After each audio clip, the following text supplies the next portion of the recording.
Hello again, I'm DarkHour717, and welcome to what is now part 3 of the Origin 400i series. Yes, I think after a part 3 I can pretty much call it a series. This has been an interesting launch for this Origin ship. Originally launching at CitizenCon a week ago, the 400i has already really been ran through the ringer, I guess you could say. So at launch there were definite concerns in regards to its handling, which most people agreed with seemed to be lacking. Also made question billing it as a Constellation or Corsair competitor, and then the issue with exactly what you could fit inside the cargo bay as far as vehicles. Originally the 400i could not fit anything taller than a standard height Cyclone. Rock DS, Rock, and all those taller vehicles would not fit in because of the low stance of the ship when it was landed.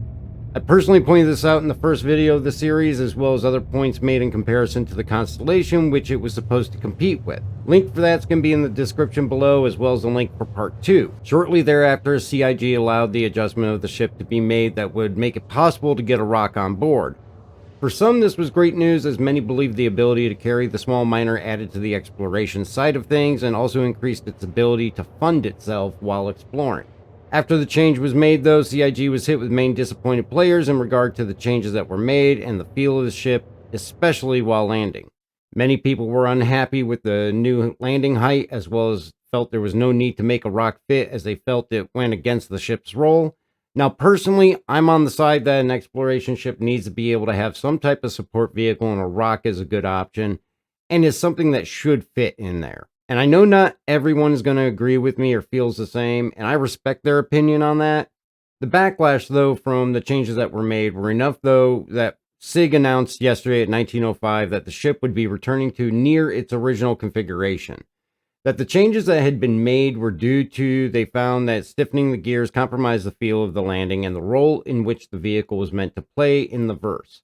They found that raising the ship created too many issues.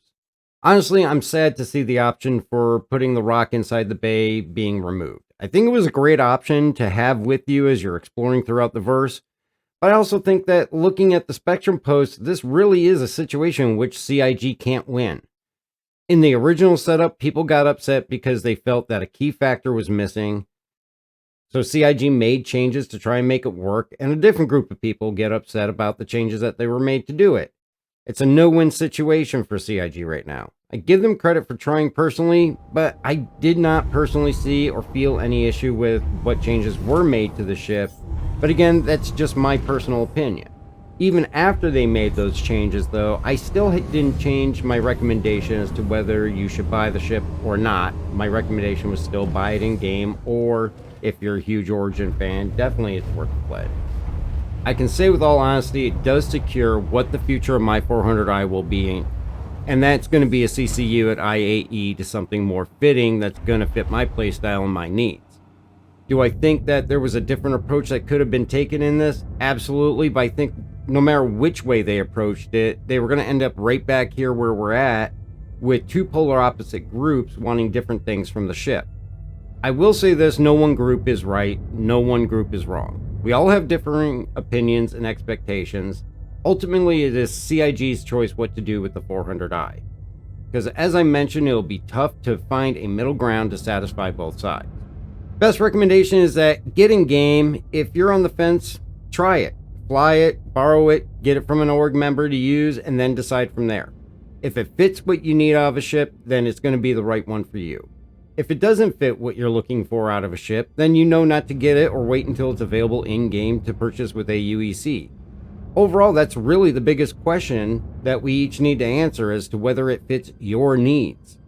This will be the last update for me, though, on the 400i, and hopefully it will be very informative for you. I would definitely like to hear from everyone as to what your plans are if you have the 400i or are planning to obtain it. Throw a comment below, and don't forget to get your entries in also, as we'll be giving away the Origin 400i for October. Just subscribe, comment on any video, or follow on Twitch, and if you do both, you're going to double your chances. Also, catch the stream every Sunday and Wednesday night over on Twitch. The link's going to be in the description below. And until then, we'll see you next time.